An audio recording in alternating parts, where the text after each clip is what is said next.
లోక్సభలో డీలిమిటేషన్ అంశంపై జరుగుతున్నటువంటి చర్చ సందర్భంగా భారతీయ జనతా పార్టీ యువ ఎంపీ తేజస్వి సూర్య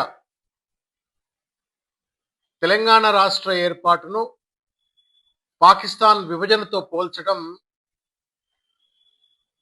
రాజ్యాంగ వ్యతిరేకం, మూర్ఖత్వం, తెలంగాణ ఉద్యమాన్ని అపహాస్యం చేసినట్టుగా భావించాలా? దీన్ని నిర్ద్వందంగా బీఆర్ఎస్ పార్టీ ఖండిస్తా ఉంది. భారతీయ జనతా పార్టీకి ఏమాత్రమైనా రాజ్యాంగం పైన, ప్రజాస్వామ్య స్ఫూర్తి పైన, తెలంగాణ ఉద్యమం పైన ఒకవేళ కనుక గౌరవం ఉన్నట్టయితే వెంటనే తేజస్వి సూర్యను పార్లమెంటు నుండి సస్పెండ్ చేయాలి. And BJP should make sure that Tejasvi Surya tenders an unconditional apology to the people of Telangana and also to the parliament. Telangana రాష్ట్ర ఏర్పాటు ఒక రాజ్యాంగబద్ధమైనటువంటి ఒక ప్రజాస్వామ్య ప్రక్రియ. అది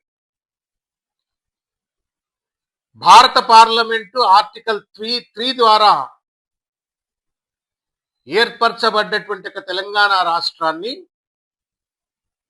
ఇండియా పాకిస్తాన్ విభజనతో పోల్చడము, బ్రిటిష్ వాళ్ళు దేశ విభజన జరిపినట్టుగా భారత పార్లమెంట్ జరిపింది అని చెప్పి బ్రిటిష్ వాళ్లతో భారత పార్లమెంటును, భారత ప్రభుత్వాన్ని పోల్చడం అనేటువంటిది ఇది ముమ్మాటికి నేరం. రాజ్యాంగాన్ని అపహాస్యం చేసినట్టే, పార్లమెంట్ను అపహాస్యం చేసినట్టే. And that to being a learned MP, ruling పార్టీకి చెందినటువంటి ఎంపీ ఈ రకంగా పార్లమెంటును, రాజ్యాంగాన్ని అపహాస్యం చేసే రీతిలో మాట్లాడటం, తులనాటం, బ్రిటిష్ వాళ్ళతో పోల్చడం అనేటువంటిది క్షమించరాని నేరం. ఆయనను వెంటనే పార్లమెంట్ నుండి సస్పెండ్ చేయించాలా, ఆయనతో అన్కండిషనల్ అపాలజీ చెప్పాలా, ఆయన పైన తగు బిఎన్ఎస్ఎస్ ప్రకారంగా శిక్ష పడే విధంగా తగిన కేసులు ఆయన పైన నమోదు చేయాలా అని చెప్పని మేము కేంద్ర ప్రభుత్వాన్ని కోరుతా ఉన్నాం, స్పీకర్ గారిని కోరుతా ఉన్నాను. ఎంత ధైర్యం భారతీయ జనతా పార్టీకి! గతంలో నరేంద్ర మోడీ గారు, అమిత్ షా గారు చాలా సందర్భాలలో తెలంగాణ రాష్ట్ర ఏర్పాటు ఏదో తల్లిని కోసి ముక్కలు చేసిండ్రు, తల్లి నుండి పిల్లను వేరు చేసిండ్రని చెప్పని, లేకపోతే పార్లమెంట్లో తలుపులు బంద్ చేసి ఏదో తప్పుడు పని చేసినట్టుగా తెలంగాణ రాష్ట్ర ఏర్పాటు పైన పలు సందర్భాలలో నరేంద్ర మోడీ గారు మాట్లాడినారు. పరాకాష్ఠగా ఇవాళ పనిగట్టుకొని ఇవాళ తేజస్వి సూర్య మాట్లాడటం అనేటువంటిది భారతీయ జనతా పార్టీ వైఖరా, తేజస్వి సూర్య వైఖరా? ఎందుకింత అక్కసు వెళ్ళగక్తా ఉన్నారు తెలంగాణ ప్రజలపైన, తెలంగాణ ఉద్యమం పైన? తీవ్రంగా బీఆర్ఎస్ పార్టీ ఖండిస్తా ఉంది. తేజస్వి సూర్య వ్యాఖ్యలు last nail in the coffin అని చెప్పని అంటారు. దిగజారుతున్నటువంటి ఒక బీజేపీని పూర్తిగా కూడా బొందబెట్టడం కోసం ఇటువంటి ఒక వ్యాఖ్యలు తేజస్వి సూర్య చేసినట్టుగా భావిస్తా ఉంది. ఈ గడ్డ మీద బీజేపీకి స్థానం లేదు అన్నట్లుగానే తేజస్వి సూర్య వ్యాఖ్యలు పరిగణలోకి తీసుకోవాల్సి వస్తుంది. వెంటనే ఆయన పైన చర్యలు తీసుకోవాలా, ఆయనను సస్పెండ్ చేయాలా, బీజేపీ తెలంగాణ ప్రజలకు క్షమార్పణ చెప్పేటువంటి ఒక చర్యలు చేపట్టాలా అని చెప్పని ఈ సందర్భంగా నేను విజ్ఞప్తి చేస్తా ఉన్నాను. ఇకపోతే అమరవీరుల త్యాగాలు, బహుశా ఈ మధ్య కాలంలో ప్రపంచంలో ఎక్కడా జరగనటువంటి అతిపెద్ద ప్రజా ఉద్యమం కేసీఆర్ గారి యొక్క నేతృత్వంలో జరిగినటువంటి ఒక విషయాన్ని గుర్తు చేస్తా ఉన్నాం. వేల మంది బిడ్డలు బలిదానాలు చేసుకున్న తర్వాత వచ్చినటువంటి ఈ రాష్ట్రాన్ని పాకిస్తాన్తో పోల్చేటువంటి తీరు అత్యంత దుర్మార్గమైనటువంటిది, హేయమైనటువంటిది.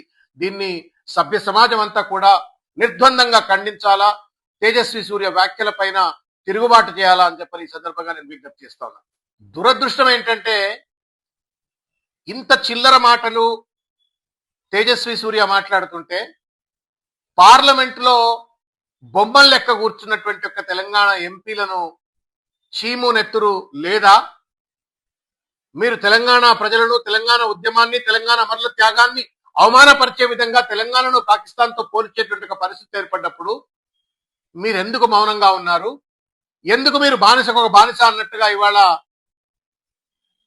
తేజస్వి సూర్య వ్యాఖ్యలను ఖండించలేదు అని చెప్పని ఇవాళ ప్రశ్నిస్తా ఉన్నాం. మీ మౌనం తెలంగాణ ఆత్మగౌరవం మీద తేజస్వి సూర్య చేసిన దాడి కంటే కూడా ఎక్కువ.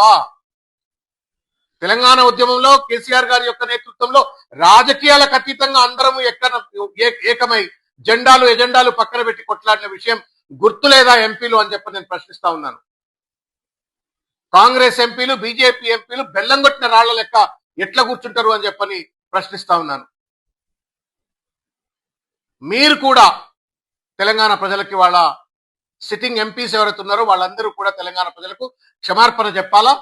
మీ బాధ్యతారాహిత్యానికి, మీ చేతగానితనానికి, మీ అర్థం పర్థం లేని మౌనానికి మీరు తెలంగాణ ఆత్మగౌరవం పైన దాడి జరుగుతుంటే మీరు వంచనకు గురి చేసినట్టుగానే భావిస్తా ఉన్నారు.